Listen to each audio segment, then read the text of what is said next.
Hello dear friends, नंद academy के YouTube channel में आपका बहुत बहुत स्वागत। प्यारे बच्चों, हमने पिछले वीडियो में आपसे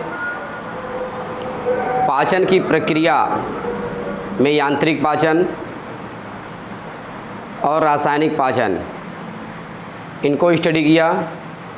रासायनिक पाचन में मुख गुहा में पाचन किस प्रकार से होता है, इस बातों को बताया और साथ साथ आपका ग्रास नली में पाचन कैसे होता है, इन सारी बातों पर हमने आपसे बातचीत की थी। और आज का हमारा जो टॉपिक है वो टॉपिक है आमाशय में पाचन। अब आमाशय में पाचन किस प्रकार से होता है इसके बारे में हम बातचीत करते हैं आपसे। देखेंगे, जब भोजन मुख गुहा से ग्रसनी से होता हुआ ग्रास नली के द्वारा आमाशय में पहुंचता है तो आमाशय में दो प्रकार की गतियां चलती हैं। एक क्रमाकुंचन गति, दूसरा मंथन गति। क्रमाकुंचन गति जो भोजन को तरंगों के माध्यम से आगे की ओर खिसकाने का काम करती हैं, अर्थात भोजन जो होता है लहरदार मूवमेंट में आगे की ओर खिसकता है, उसे हम नाम देते हैं क्रमाकुंचन गति कहते हैं। और दूसरा मंथन गति। मंथन का मतलब क्या होता है कि भोजन को उसी स्थान पर मथा जाता है। क्लियर? जैसे यहाँ पर दिखाते हैं एक बात हम इसमें, ये सपोज दैट ये हमारा आमाशय है। अब ये आमाशय से ये आपका ओइसोफेगस से भोजन जब आपका इस आमाशय में आता है, फूड के मॉलिक्यूल्स, तो यहाँ पर क्या होता है, इसकी दीवारों में दो तरह गतियाँ होती हैं। एक आपका इस तरह से ऐसे तरंगों के द्वारा उड़ता हुआ गति आपकी चलती है, इसे हम नाम देते हैं क्रमाकुंचन गति। क्या कहते हैं? आपका क्रमाकुंचन गति कहते हैं। क्लियर? और दूसरी जो गति होती है इस तरह से आपका ऐसे मध्य में ये आपका मूव करता है, इसे हम नाम देते हैं मंथन गति। तो इन दोनों गतियों के द्वारा भोजन जो होता है आमाशय में मूव करता है, अर्थात आमाशय मिक्स होता है। अब हम इसमें बात करते हैं कि जब आमाशय भोजन पहुंच जाता है तो जो आमाशय की दीवार हैं, ये इन दीवारों में उपस्थित जठर ग्रंथियाँ, क्लियर, इन दीवारों में उपस्थित जठर ग्रंथियाँ, इन जठर ग्रंथियों से जठर रस का स्राव होता है। क्लियर? और जठर रस जो होता है ये पाचक रस कहलाता है, अर्थात इनमें पेप्सिन, रेनिन, HCl, क्लियर, ये आपका सभी इसमें पाए जाते हैं और साथ साथ ये भोजन को पचाने में मदद करते हैं। कहने का मतलब कि जो भोजन में जितने भी कॉम्प्लेक्स मटेरियल्स होते हैं, जैसे कार्बोहाइड्रेट, प्रोटीन्स, फैट, इन सब का ये क्या करते हैं, पाचन करते हैं। क्लियर? तो आइए इसमें हम बात करते हैं कि जो हमारी ये भोजन आमाशय में एंट्री करता है तो उस आमाशय में एंट्री करने के बाद जठर रस निकलते हैं जठर ग्रंथियों से, और जठर ग्रंथियों से जो आपका निकला जठर रस होता है उस जठर रस में 97 से लेकर 99% जल पाया जाता है। क्लियर? और साथ साथ उसमें क्या होते हैं, आपका 0.2 से लेकर 0.5% HCl पाए जाते हैं। पेप्सिन होता है, रेनिन होता है, जठर लाइपेज होते हैं। ये डिफरेंट टाइप्स के एंजाइम हमारे जठर रस में पाए जाते हैं और आने वाले जो भोजन होते हैं उनको पचाने में मदद करते हैं। तो यहाँ पर हम एक बातें आपको मेंशन करते हैं, जब भोजन ग्रास नली के द्वारा आमाशय में पहुंचता है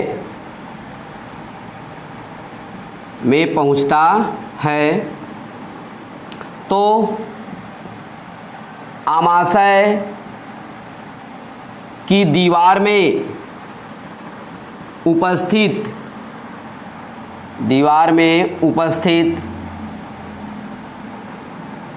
जठर ग्रंथियां, जठर ग्रंथियां जठर रस का स्राव करती हैं, रस का स्राव करती हैं। क्लियर है इतनी बातें? अब देखिए इसमें होता क्या है, जठर रस में 97 से 99% जल, 0.5 से 0.5% HCl, पेप्सिन, रेनिन, जठर लाइपेज, जठर लाइपेज, एंजाइम पाए जाते हैं, एंजाइम पाए जाते हैं। क्लियर? आगे चलते हैं। इसमें जो हमारा ये जठर रस है, इसमें 97 से 99% आपके जल मिलते हैं, 0.2 से 0.5 HCl मिलता है, पेप्सिन पाए जाते हैं, रेनिन होते हैं, जठर लाइपेज होते हैं, ये सभी आपका जठर रस में प्रेजेंट होते हैं। अब देखिए इसमें कंडीशन क्या होती है, ये जठर रस भोजन में क्रमाकुंचन तथा मंथन गतियों के द्वारा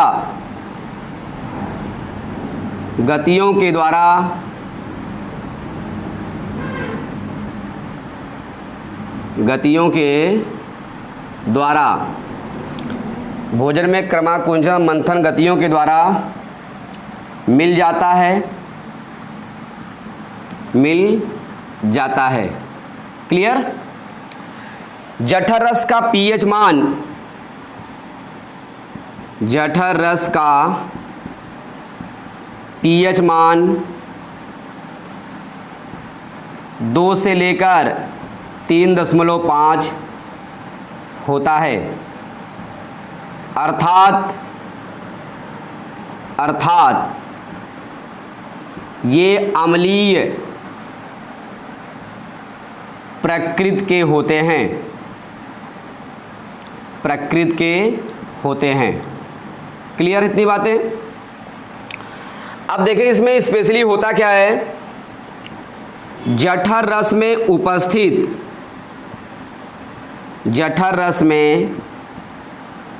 उपस्थित HCl भोजन के साथ आए हुए जीवाणु को मारता है। क्लियर? भोजन को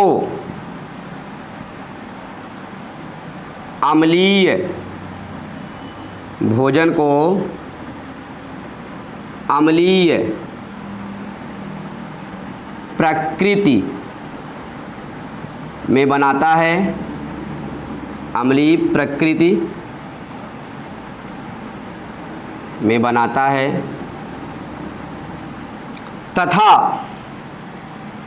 तथा निष्क्रिय पेप्सिनोजेन को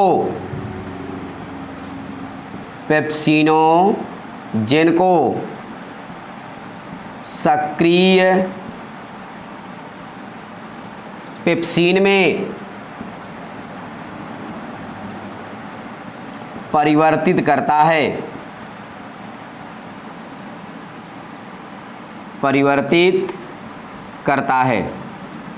क्लियर इतनी बातें? यहाँ पर हम दिखाते हैं इसमें जो हमारा ये निष्क्रिय पेप्सिनोजेन होता है, पेप्सिनोजेन ये HCl की उपस्थिति में सक्रिय पेप्सिन में परिवर्तित हो जाते हैं। क्लियर? तो इतनी बातें इसमें हमने आपसे बताया कि जो आमाशय में उपस्थित ये जठर रस होते हैं, जठर रस में आपका HCl भी पाए जाते हैं, पेप्सिन भी पाए जाते हैं, रेनिन भी होते हैं, जठर लाइपेज भी होते हैं। ये सभी लोग भोजन को पचाने में हेल्प करते हैं। तो इसमें स्पेशली जो हमारा HCl होता है, ये निष्क्रिय पेप्सिनोजन को सक्रिय पेप्सिन में परिवर्तित करता है। क्लियर? अब इसमें जो हमारा पेप्सिन प्रोटीन होता है, ये क्या काम करता है? पेप्सिन प्रोटीन ये जो हमारा पेप्सिन आपका एंजाइम होता है, नॉट प्रोटीन, ये हमारा पेप्सिन एंजाइम होता है, ये प्रोटीन पाचक एंजाइम होता है। प्रोटीन पाचक एंजाइम का मतलब भोजन के साथ आए हुए जो भी प्रोटीन के मॉलिक्यूल होते हैं उनको ये आपका क्या करता है? ब्रेक डाउन कर देता है, उनको तोड़ देता है। क्लियर? तो यहाँ पर हम इसमें देखते हैं, देखिए स्पेशली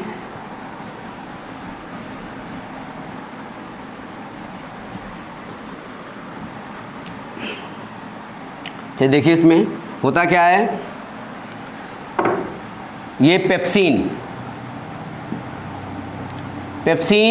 जो हमारा ये एंजाइम होता है, ये कहाँ पर पाए जाते हैं? जठर रस में। क्लियर? और जठर रस में पाए जाने के साथ साथ इन्हें हम प्रोटीन पाचक एंजाइम नाम देते हैं। यहाँ एक बात है, हम इसमें मेंशन करते हैं, ये प्रोटीन पाचक एंजाइम होता है, ये प्रोटीन पाचक एंजाइम होता है। क्लियर? जो भोजन में उपस्थित प्रोटीन को तोड़ने का कार्य करता है, तोड़ने का कार्य करता है। कौन? ये हमारा पेप्सिन। अब ये पेप्सिन जो हमारा एंजाइम होता है, जो हमारे प्रोटीन होते हैं, इन्हें पेप्टोन्स और पॉलीपेप्टाइड्स में ब्रेक डाउन कर देता है। यहाँ पर देखिए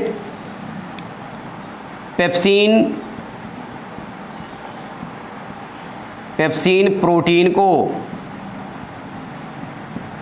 पेप्टोन्स तथा पॉलीपेप्टाइड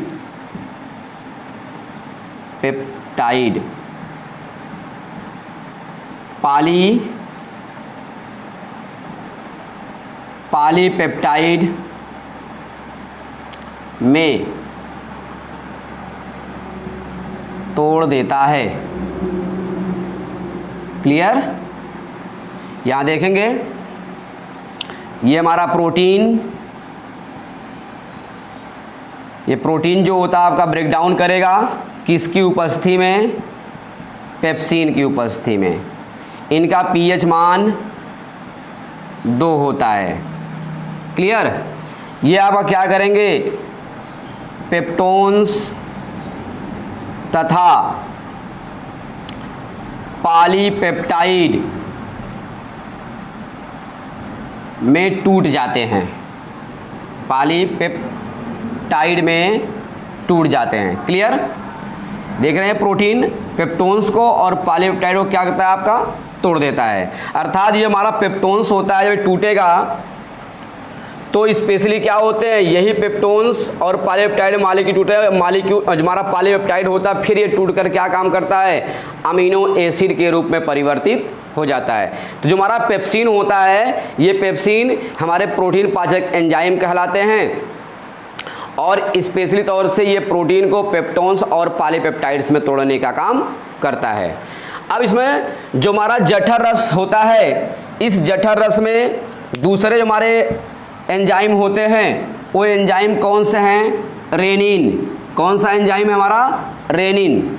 यहाँ देखिए दूसरे एंजाइम कौन से होते हैं? रेनिन। ये रेनिन एंजाइम भी जठर रस में पाया जाता है और यह दूध में उपस्थित जो केसीन प्रोटीन होते हैं, इन केसीन प्रोटीन को कैल्शियम पैरा कैसिनेट में परिवर्तित करता है। ये प्रक्रिया बच्चों में होती हैं। जो बच्चे होते, छोटे शिशु होते हैं, जब दूध को पीते हैं, क्लियर, तो जब दूध को पीते हैं, दूध में जो उपस्थित केसीन प्रोटीन होती है, उस केसीन प्रोटीन को एक कैल्शियम पैरा कैसिनेट में चेंज कर देते हैं, जिससे दूध जो होता है दही के रूप में परिवर्तित हो जाता है। ये आपका नवजात शिशुओं में ऐसा होता है। लेकिन वयस्क में आपका रेनिन का कोई यहाँ पर कार्य नहीं होता है। उस रेनिन का कार्य जो होता है हमारा पेप्सिन एंजाइम करता है। बात समझ रहे हैं? यहाँ पर देखिए, इसमें रेनिन एंजाइम दूध में उपस्थित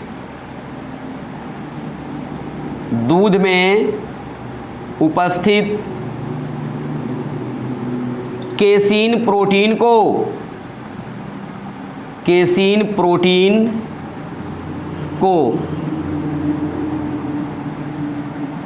तोड़ने का कार्य करता है। क्लियर? यह तोड़ने का कार्य करता है। ये एंजाइम जठर रस में उपस्थित होते हैं। जठर रस में उपस्थित होते हैं। क्लियर? आगे चलते हैं, इसमें दिखाएंगे। यहाँ पर ये दूध का जो केसीन प्रोटीन है, क्लियर, इस केसीन प्रोटीन को ये हमारे रेनिन जो होते हैं, रेनिन एंजाइम, ये क्या काम करते हैं? इसको तोड़ते हैं। किस में तोड़ेंगे? कैल्शियम पैरा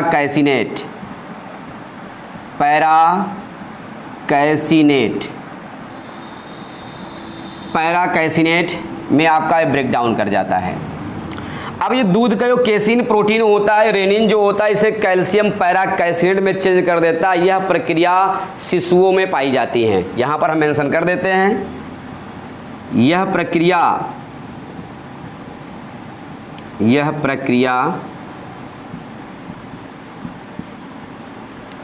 शिशुओं में होता है।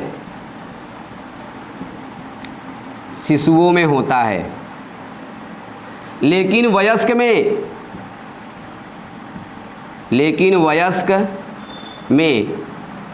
रेनिन अनुपस्थित होता है। क्लियर? तो शिशुओं में हमारा जो दूध होता है, ये आप देखेंगे कि दही के रूप में परिवर्तित हो जाता है। लेकिन वयस्क में रेनिन की अनुपस्थिति होती है। जब रेनिन की अनुपस्थिति होती है, जो हम दूध पीते हैं उसको कौन तोड़ेगा? उसको तोड़ने का काम हमारा रेनिन करता है। ठीक ना? वयस्क में दूध की केसीन प्रोटीन को तोड़ने का कार्य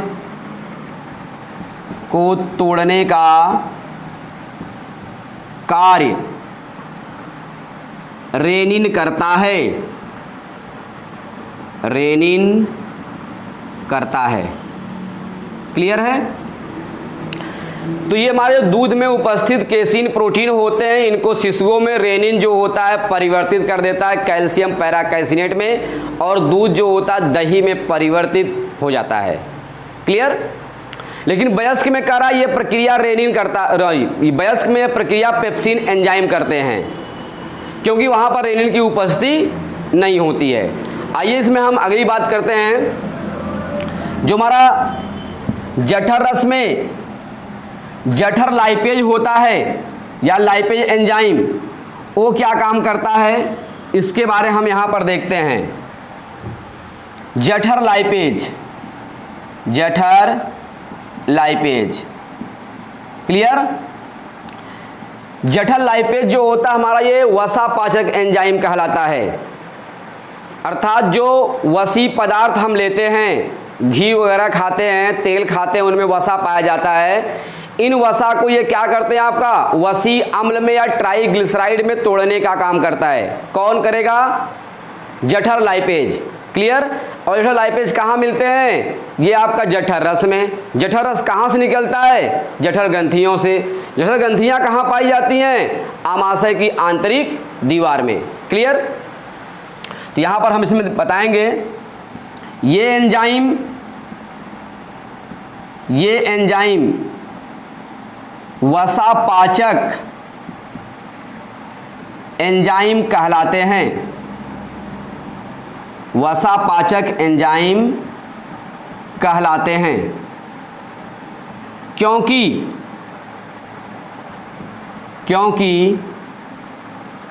ये भोजन के साथ आए हुए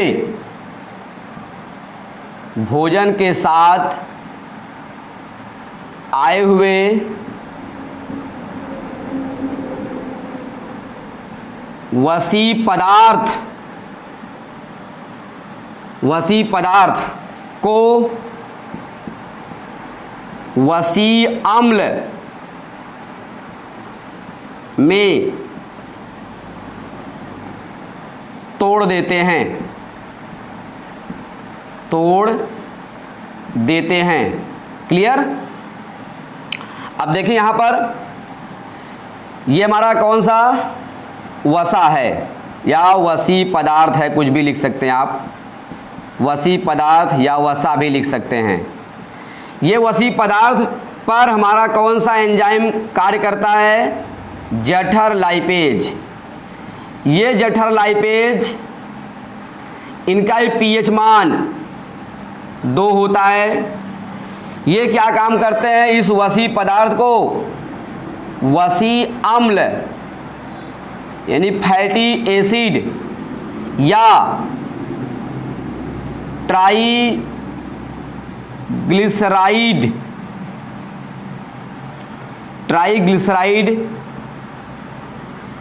में आपका तोड़ देता है। क्लियर? अब आगे चलते हैं। इसमें जो हमारा ये जठर रस होता है, जठर लाइपेज, जितने भी मॉलिक्यूल्स हमारे भोजन के साथ आते हैं, चाहे वो तेल खाते हैं या घी खाते हैं या वनस्पति घी खाते हैं, उनमें जो आपका फैटी एसिड होता है उनको ये तोड़ने काम करते हैं। एक बात अब बताएं आपको, भोजन के साथ आपको ओमेगा 3 फैटी एसिड और ओमेगा 6 फैटी एसिड, ये सभी जो होते हैं हमारी बॉडी में भोजन के साथ आते हैं। और कहाँ से आते हैं? आपका जो वसी पदार्थ होते हैं, ठीक है, उनसे हम प्राप्त करते हैं। जैसे फिश वगैरह खाते हैं, उनमें आपका ओमेगा 6 फैटी एसिड पाया जाता है, जो हमारी बॉडी के लिए बहुत इंपॉर्टेंट होता है। आगे चलते हैं। इसमें ये जो आपके 3 तरह के हमने यहाँ पर जठर रस में क्या क्या देख लिया कि HCl ये क्या काम करता है? निष्क्रिय पेप्सिनोजेन को सक्रिय पेप्सिन में कन्वर्ट करता है। पेप्सिन, जिसे हम जठर पेप्सिन भी कह सकते हैं, ये आपका प्रोटीन पाचक एंजाइम होता है। और प्रोटीन पाचक एंजाइम के साथ साथ यह प्रोटीन के अणुओं को तोड़ने का काम करता है। तो जो हमारे प्रोटीन के मॉलिक्यूल्स होते हैं उन्हें पेप्टोन्स और पॉलीपेप्टाइड्स में तोड़ता है ये। क्लियर? और साथ साथ जो आपका जठर लाइपेज होते हैं, ये क्या काम करते हैं? आपका भोजन के साथ आए हुए जो वसी पदार्थ होते हैं, वसा के मॉलिक्यूल होते हैं, इनको वसी अम्ल में या ट्राइग्लिसराइड में तोड़ने का काम करता है। साथ साथ जो आपका रेनिन एंजाइम होता है, ये रेनिन एंजाइम दूध में उपस्थित केसीन प्रोटीन को तोड़ता है। ये केसीन प्रोटीन कैल्शियम पैराकैसिनेट में बदल जाता है और यह प्रक्रिया शिशुओं में होती है। लेकिन वयस्क में जो दूध पीते हैं, वो दूध क्या होता है? आपका उस दूध को कैल्शियम पैराकैसिनेट में चेंज करने के लिए हमारा रेनिन ही रिस्पांसिबल होता है। क्लियर? हमारा पेप्सिन, नॉट रेनिन, हमारा पेप्सिन ही क्या होता है? आपका रिस्पांसिबल होता है किसमें? आपका वयस्क में, जो आपका एडल्ट पर्सन होते हैं उनमें इस तरह की सारी प्रक्रियाएं चलती हैं। तो देखेंगे ये जितने भी आपके आमाशय में आए हुए भोजन होते हैं, इन सभी भोजन को जठर रस में आपका मिल जाता है, या जठर रस मिलाने का काम क्रमाकुंचन और मंथन गतियां करते हैं। ये क्रमाकुंचन और मंथन गतियां जो होते हैं जठर रस में भोजन को मिक्स कर देते हैं और जो उनमें प्रोटीन्स, कार्बोहाइड्रेट, वसा ये सब होते हैं उनको बारी बारी से ये पचाने का काम करते हैं। तो इस प्रकार से हमारे आमाशय में भोजन का पाचन आसानी से हो जाता है, अर्थात जो कॉम्प्लेक्स मटेरियल्स होते हैं वो सिंपल अणुओं में आपका धीरे धीरे टूट जाते हैं। क्लियर? अब टूटने के बाद क्या होते हैं, ये आपका आमाशय की पाइलोरिक इंस्फिंक्टर के द्वारा ये आपका सीधा ग्रहणी में पहुंचता है।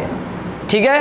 और जो हमारा पाइलोरिक इंस्फिंक्टर होता है यह आपका एक अवरोधनी का काम करता है, अर्थात अगर ये आपका प्रॉपर फंक्शन ना करे तो भोजन क्या होता है हमारा आमाशय में इनडाइजेस्ट हो जाता है, मतलब वो पचता नहीं है, उसी में आपका पड़ा रहता है और धीरे धीरे वो सड़ना शुरू करेगा, तो पॉइजन का रूप धारण कर लेता है। इसलिए क्या होता है, पाइलोरिक इंस्फिंक्टर जो होता है उसको पाइलोरस से होता हुआ सीधा ग्रहणी में छोड़ देता है। कभी कभी आप देखे होंगे शिशुओं में एक व्यवस्था ये होती है, दूध पीने के बाद वो कुछ देर बाद उल्टी कर देते हैं।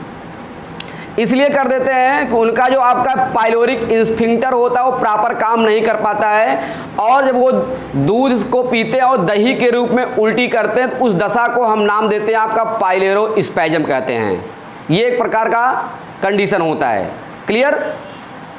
तो जो हमारे भोजन होते हैं ये आमाशय में कम से कम आपका जो है 2 घंटे से 3 घंटे तक आपका भोजन रहता है। उसके बाद ये सारी प्रक्रिया होने के बाद आगे की ओर क्रमाकुंचन गतियों से होता हुआ ये ग्रहणी में खिसक जाता है। दैट मीन्स कि छोटी आंत के फर्स्ट वाले भाग में ये आपका खिसकने लगता है। अब वहाँ पर किस तरह की प्रक्रिया होती, छोटी आंत में पाचन कैसे होता है, इसको जानने के लिए हम नेक्स्ट वीडियो में आपसे बात करेंगे। क्लियर? तो आज के लिए इतना ही। वीडियो पसंद आया है तो लाइक और शेयर जरूर करिएगा। ओके।